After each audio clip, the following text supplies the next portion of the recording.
Hi, this is Michael Doctorman, and I want to talk about pre-employment physicals.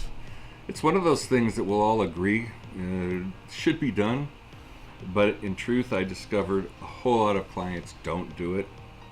Pre-employment physicals are information collected for you by you.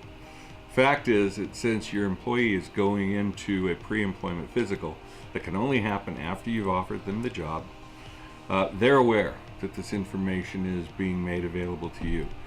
It's important that you give your doctor at your local clinic a job description of exactly what you expect from this employee, lifting, bending, pushing, so that the doctor can ask the correct questions.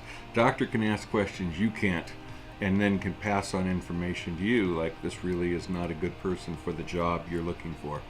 So pre-employment physicals will protect you from workers' comp claims, and if you haven't had a high X-mod recently, you may not be feeling the pressure to do that, but if you have, then you understand exactly what I'm saying.